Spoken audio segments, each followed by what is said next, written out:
Hey there, horror movie tea sippers. The following podcast episode will contain spoilers for the movie we are about to review. If you have not seen the movie and do not wish to have anything ruined prematurely, please do not continue to watch or listen until you have seen the movie. And welcome to the Horror Movie Tea Podcast.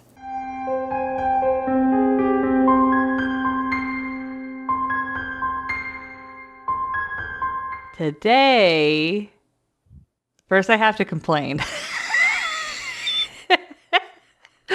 We were supposed to record in person for the first time at the new place, and there's a winter storm. Yeah, there's an ice storm. So rude. Disappointed.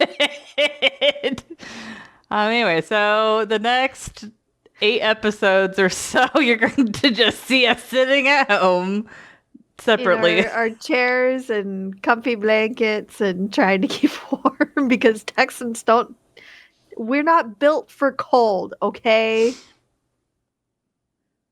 We're not. It's in the 20s here.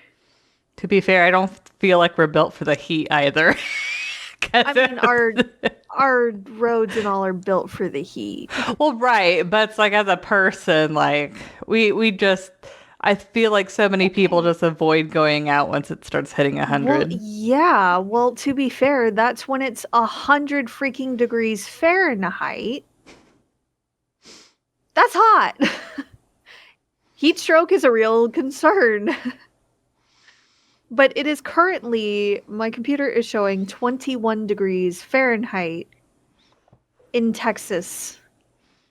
And it's still doing the freezy rain outside right now. So Our roads are literally covered in ice. We do not get snow here. Not true snow. We get ice and sleet. So yeah, on my patio right now. Northerners don't come for us. On my patio right now, it's 25.9. Yeah. Yep. Yeah. Northerners don't come for us, okay? Hey, whenever I was talking to a few Northerner coworkers, when I told them that we were going to go into the teens and single digits, they were shocked. Yeah. They're like, what? Yeah. There's a reason everything shuts down in Texas when we have storms like this. We don't get snow. We get ice. Mm-hmm. Yep. But anyways, so today. Stupid weather. I know. It's like, yeah, anyways. I was looking forward to it too. But we are covering Five Nights at Freddy's 2. But before we go into the review, let's grab our cups and talk about tea. So, it is warm and it is the lifeblood. Yes, it's very nice right now. I am drinking the Super Green Tea Brain Boost by the Republic of Tea. That is a good one. Yes, I re-stumbled upon it, and I think I'm already halfway through this container. I am missing your stash on the days we record. I know. I do have a pretty big stash. So the tea has green tea, ginkgo, Japanese green tea matcha, and ginkgo extract. This has a lot of ginkgo in it. Anyways, it's good. Said brain boost. It is brain boost, yes. And I am drinking Twinings Pure Peppermint, and it has spearmint. Kidding, it's just peppermint. Every time you get me, I think it's because I'm only somewhat paying attention, and I'm like, yeah, that sounds legit. And then she just heard mint, and she's like, this is fine. To be fair, I apologize in advance for anyone listening to these next 8 episodes, because I only had about 5 hours of sleep. I am running very low, and my brain is just trying to shut down, and I'm like, no, you must stay alive. We gotta do the thing. You gotta do things. But yeah, so for our tea sippers out there, brew yourself a cup of tea, sit back, relax, and we hope you enjoy the review. So, the story returns to Freddy Fazbear's with new animatronic threats and deeper secrets tied to the restaurant's violent past. As the body counts rise, the mystery surrounding the haunted characters and their creator continues to unfold. Survivors are forced to confront the truth behind possession and the cycle of violence driving it forward.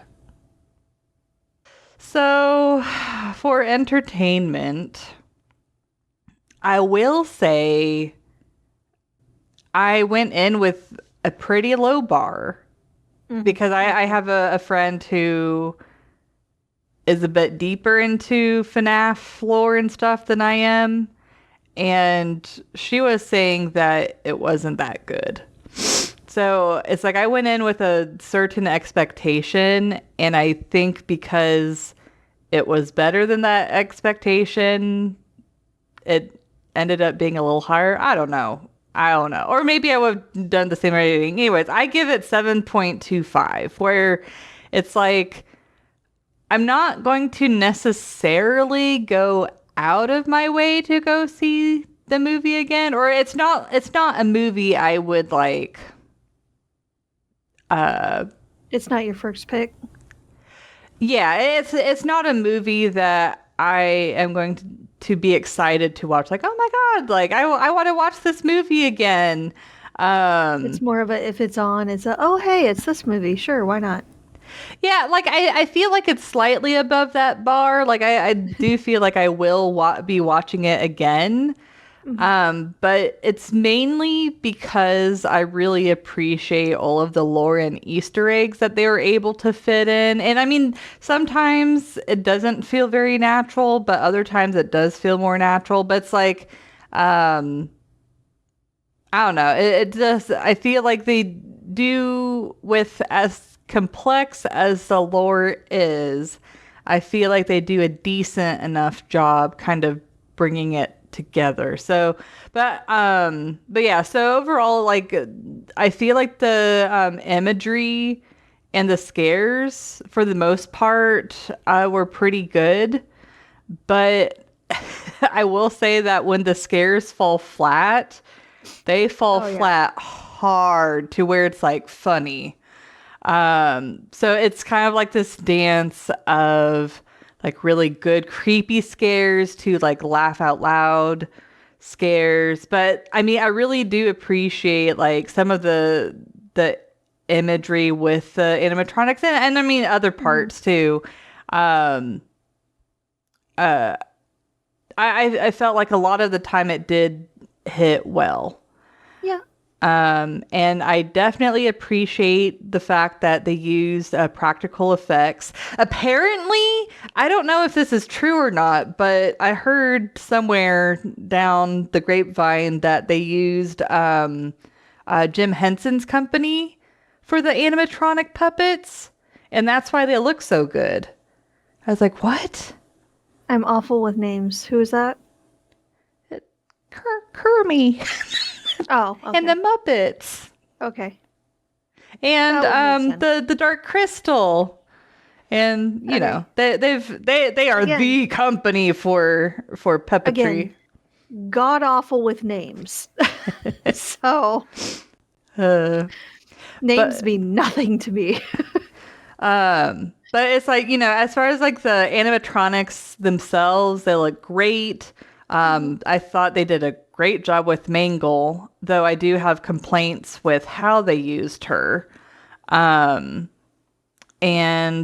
like the the puppet. I forgot if there's the marionette. Like I feel like they did a decent job with that, though. Well, okay, I'll tap that for a little bit later. And another positive thing that I really appreciated about it is the fact that they kind of poked a little fun at the game. Like whenever, shoot, the main character's name, Mike? Or no? What's Yeah. in, Yeah, yes? Mike. Okay. When he looks at the mask in the second half of the film and he's like, there's no way that's going to work. And it works. Because it's like, I remember when that game was popular and like people would be like how does that work or whatever. And anyways, I thought it was kind of funny that they were like Yeah. poking fun at it.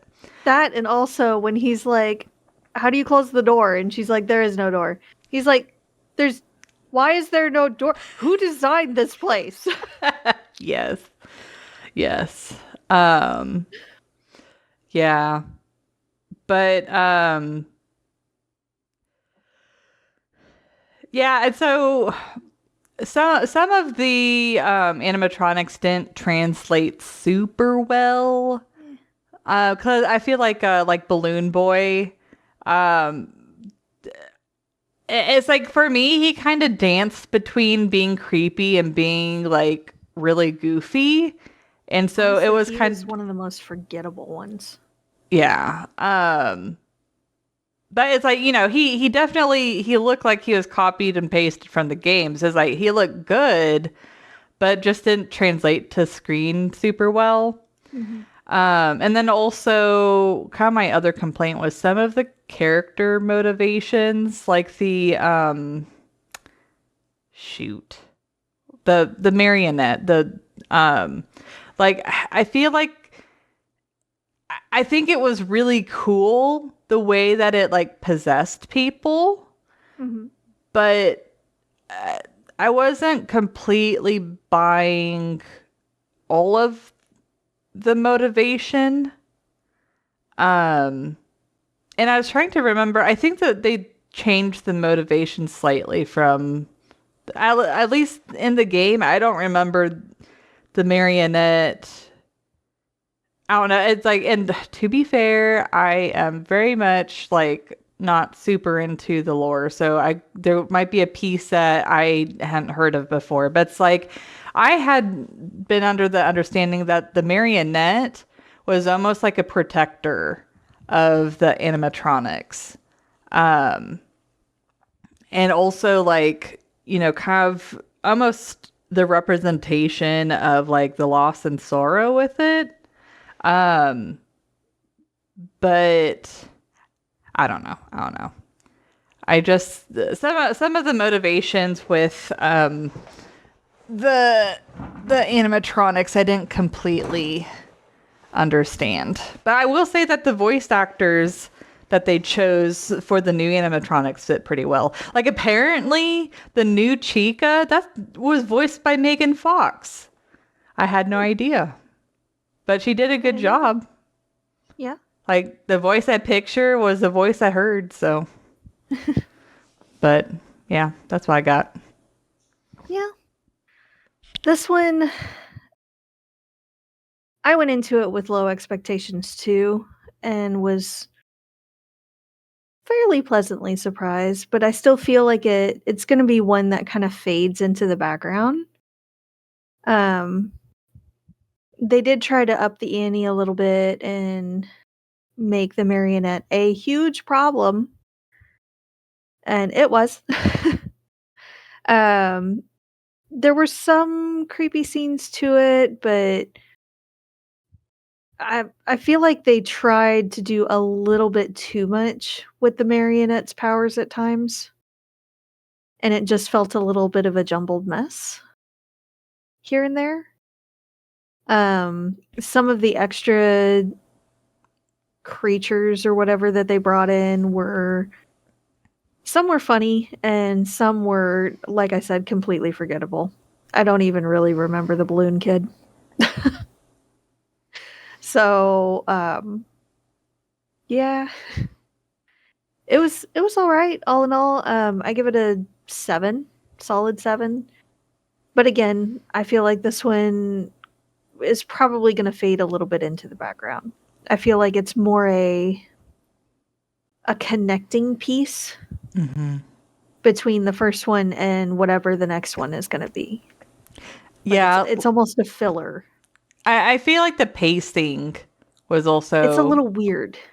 Yeah, but I mean, honestly, when they alluded to, I mean, we know what the third one is, but it's like whenever they like alluded and kind of like left off on like what the third one will have, I was just like, so it's like I'm super excited. Yeah. I don't remember much about the games. It's been a hot minute since I've watched any like playthroughs or anything like that or read any of the lore. It's been a while. I've definitely slept since then, and my brain has dumped a lot of that info to make room for new things. So I went into it basically fresh and no background on the lore or anything like that. So I was able to look at it with more objective eyes, I think. And it's, for what it is, it's all right. I thought the use of practical effects was a good call and definitely helped things. There were a couple of things that seemed a little silly. Fairly silly. Yeah. But I didn't really count that against them because, I mean, it's a Five Nights at Freddy's sequel. You kind of expect it. And it's obviously not as silly as like Willy's Wonderland, for example. Which, don't come at me for that movie. I love that movie. It's hilarious. I don't know anyone that doesn't like that movie, so I feel like it's pretty positively received. You can't take that one seriously. It's not supposed to be. You're not supposed to take it seriously. If you do, it's gonna be crap. But that one in particular, if you are good with suspending everything and just being there for the experience, is great. I would definitely take that one over really either of these two movies, just for the fun. But this one, it was all right. I was a little confused about how Charlotte was able to contact the little girl's name. Mike's sister. Yeah. God, I'm awful with names. Main kid's name. I was confused at how she was even able to contact her when they got the Freddy's talking thing from his original work, which was supposed to be a separate franchise location that she didn't have access to. Like the marionette wasn't even there. So for her to be able to use it to contact her to lure her to the other location, that seemed like a reach. That seemed a stretch. She shouldn't have even known who she was. Yeah. So. Well, I guess, and I would say, this movie's target audience is definitely fans of the game and people that understand the lore. So from your perspective, since, you said that you don't remember much about the lore, I mean, I could see where there could be points where there could be confusion, because even me who knows more about the lore, but I'm not an expert on it. Even I had particular points where I was like, I don't completely understand this. Yeah. Yeah. There were times when it was a little confusing and it seemed a little disjointed. Mm-hmm. So that was the main thing that kind of took me out of the entertainment and made me wonder how it really seemed like a movie's got a movie moment. Like they got to move the plot forward and bring in these characters somehow. Yeah. So it couldn't just be that,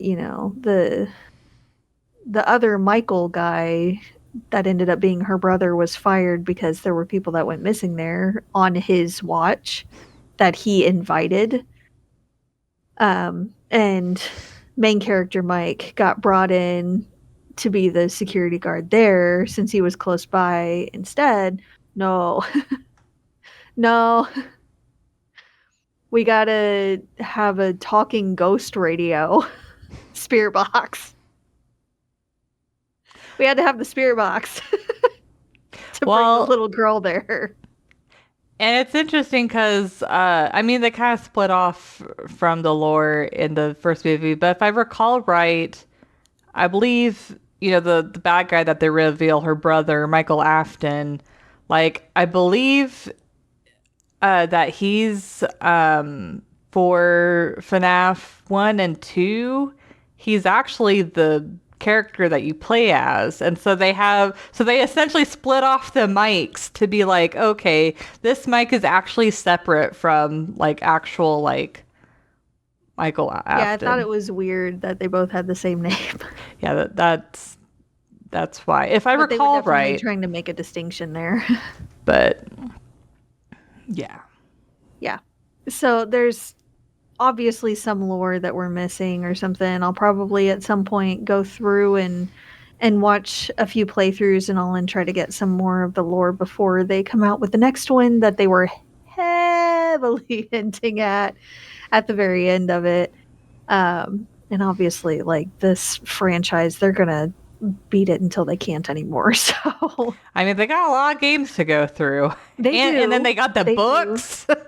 They got the materials and everything. They've got a lot to go through, so a lot to choose from and pick through. So they're going to keep doing a lot of stuff with this until they can't make money off it anymore, which will probably be a while.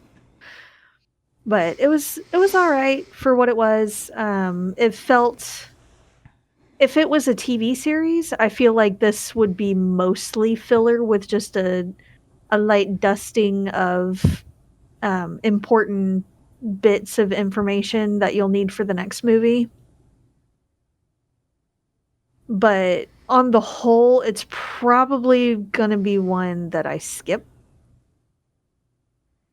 It was all right. It was okay. The beginning ticked me off a lot as a parent. Oh, yeah. I'm going to get to that in the realism. Much. Yeah. So much. Yeah. But different times. Obviously different values. But well, I think and movies got a movie a little bit. Yeah. But we'll get to that. Yeah. And the teacher. You win. He deserved what he got. Okay, well, so for realism, it affects the entertainment. I gave it a 2. And yeah, the one of the things I took off for was the parents not listening to the girl in the beginning. Because I could understand 1 or 2, but that many? Well, and then plus, like, I feel like, you're a parent, so you can probably tell me a bit better, but it's like, I feel like, a kid's pure panic versus a pretend panic are going to be are going to be different. Yes. And, I know, of course, there's, parents can get, like, fatigued, especially if there's a lot of kids, lots of screaming, and then they just want to, get overwhelmed easy. But it's stimulation is a thing. Yeah. But it's like, I don't know. It just felt like they dismissed her a little bit too easily. They 100% did. and tried to make it someone else's problem. But I'm sorry, you hear that some other kid is in trouble and she is in a pure panic, like there's something wrong. She said, "There's something wrong. There's a little boy in trouble. He needs help." And she's going up to everyone she can, every adult she can, and she's being dismissed. Excuse you? Yeah. Absolutely not. Dishonor. Dishonor on you, dishonor on your cow. No, Yeah. they were wrong for that. And kind of getting later into the movie, I forgot her name, dang character names. The main the Blondie? yes, Vanessa. thank you. Yes, Vanessa. Duh. I do remember that one for whatever reason. So Mike blowing off Vanessa after he found out about her brother.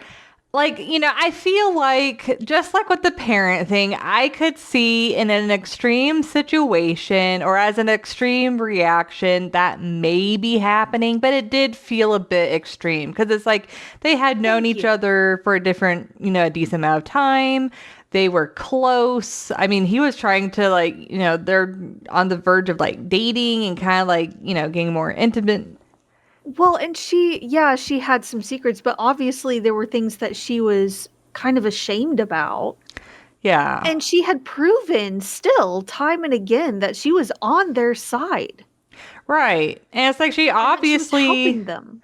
She obviously has trauma of some sort. So it's like, I don't know. It's just like give her a little more grace or wiggle room or something. Yeah, it just seemed really extreme. It felt very forced. Yeah. And it definitely was another movie's got a movie moment, for sure. I'm glad you said those. I was going to say those too. I'm so proud of you. Well, I got another one. Whenever Mike is in the new building and he's looking at the computer and he looks up and Freddy's right there. I'm like, how did he not? It's a gigantic animatronic. How did he not hear him coming? And throughout the rest of the movie, you can hear him walking around and it's like big stomps. Yeah, it's like, I know hyperfocus is a thing, but he knows he's in danger. He's also trying to be hyper aware of his environment because there's danger around. Yeah. You're going to be jumping at every little sound, but that thing didn't make a sound at all. I called yes.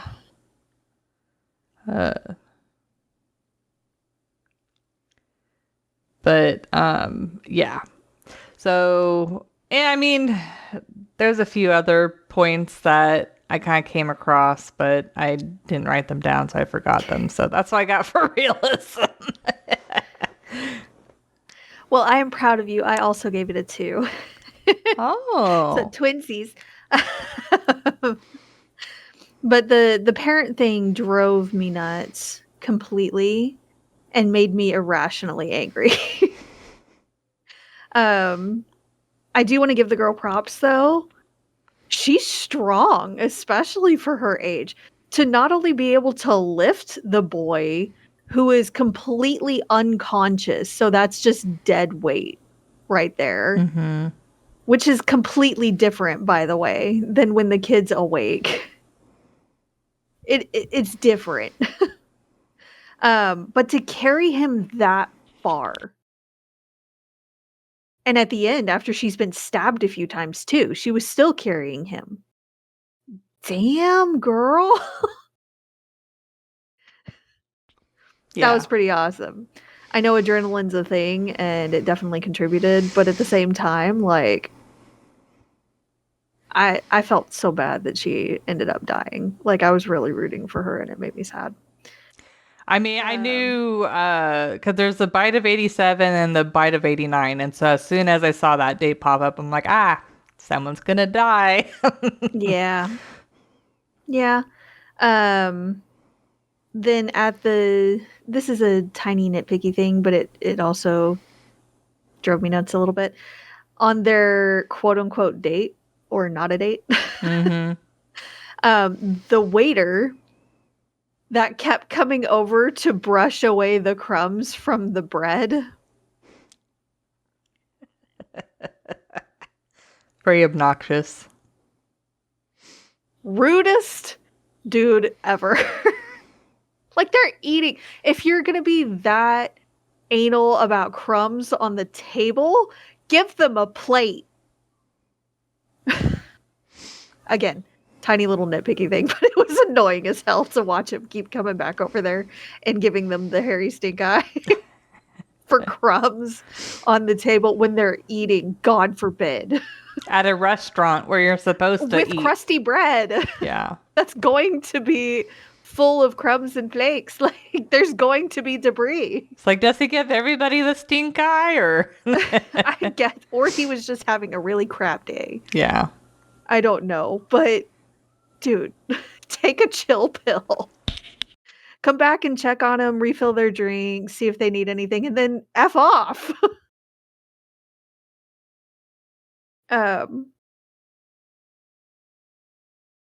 Yeah, a movie's got a movie moment where the kid picks up the glowy eye toy because, that won't be terrifying at all later. And it talks, so, that's great. Again, Charlotte was able to contact her through it when she shouldn't have even known who the little girl was. Okay, that's cool. This is more of a casting choice thing. The guy they picked for Vanessa's brother, dude has villain face, something fierce. Like, Oh yeah.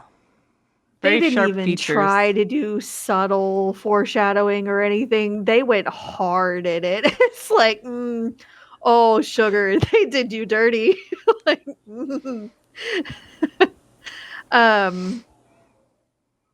the gears in the marionette room, none of those rusty ass gears made any noise.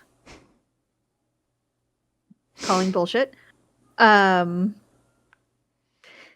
This is a side note, but all of the Jigsaw wannabe motherfuckers, no thank you.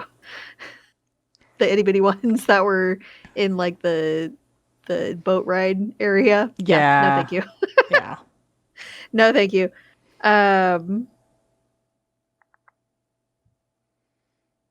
The teacher, I get that he hated anything to do with Freddy Fazbear and all, but like, the little girl clearly had talent. So, theme of her project aside, her work was solid.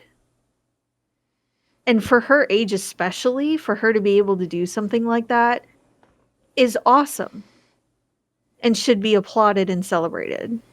So for him to try to write her off first and then to full on break her project, he was all kinds of wrong for that. That whole subplot was, I mean, I know they were stupid and unnecessary. Yeah, like I know they're trying to demonstrate that she had talent, but it's like, yeah, they kind of drag it on. And honestly, the friend that I have that is a little bit more into FNAF lore, she credit to her, not me at all. She had originally thought that teacher was Michael Afton, and that's why he was trying to shut her down. And she thought that was going to be like a plot twist. I'm like, man, that would have been an amazing plot twist. That would have been awesome. Yeah. But no. No, he was just an a-hole. And he, again, got what he deserved. Yeah. You cannot change my mind on that. That was karma at its finest. And honestly, like, Charlotte is wrong for a lot of things, but you know what? I can't fault her for that one. I can't fault her for that one. Now, again, that whole subplot was just another way to push the little girl. God, awful with names. Main little girl to that location and convince her to turn off the tethering so that the animatronics, the marionette could send the animatronics off of that location indefinitely and do what she wanted to do and wreak havoc and cause mayhem and, you know, death and destruction as she willed.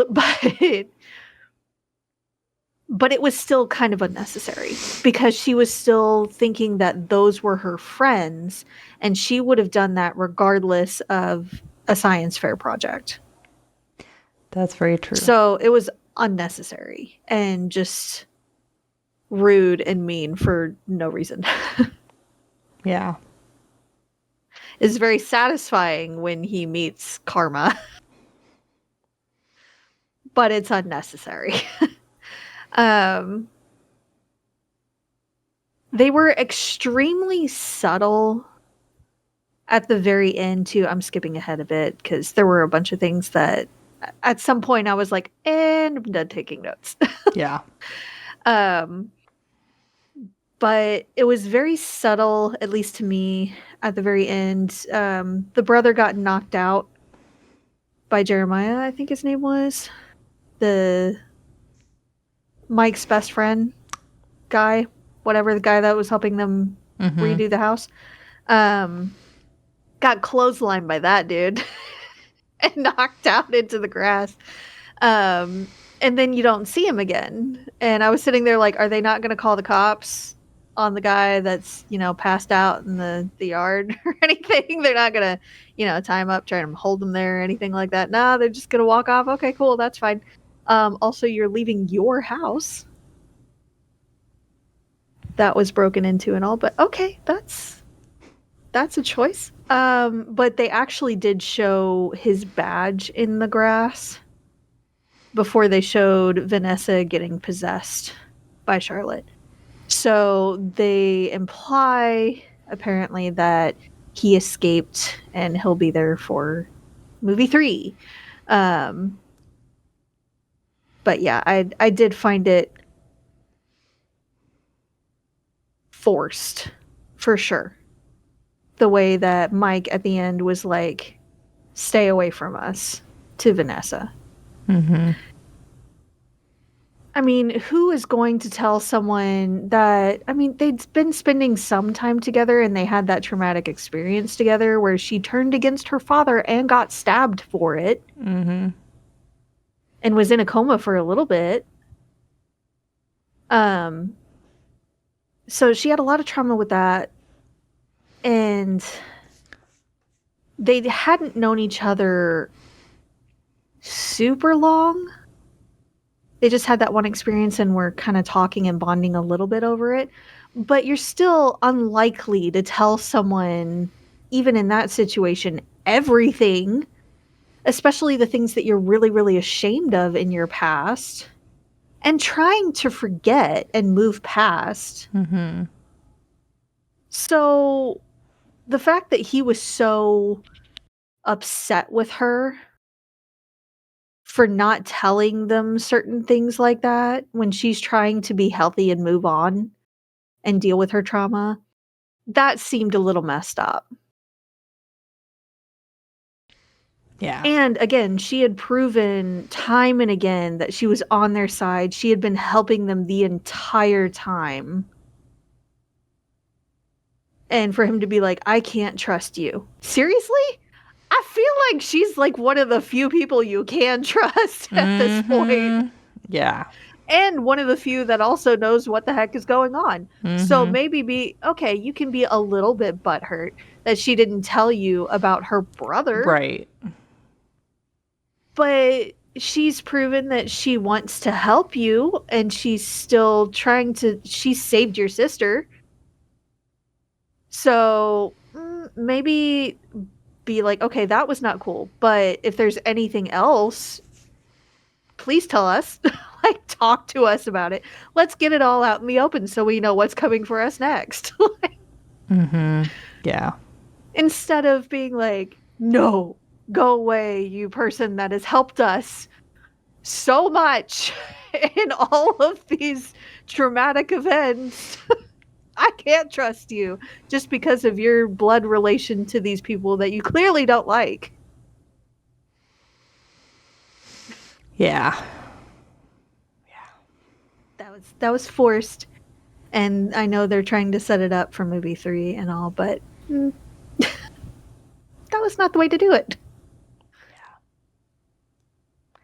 So. Yep. Well, yeah, I would say, if you are a FNAF fan, that you'll definitely get something out of this movie.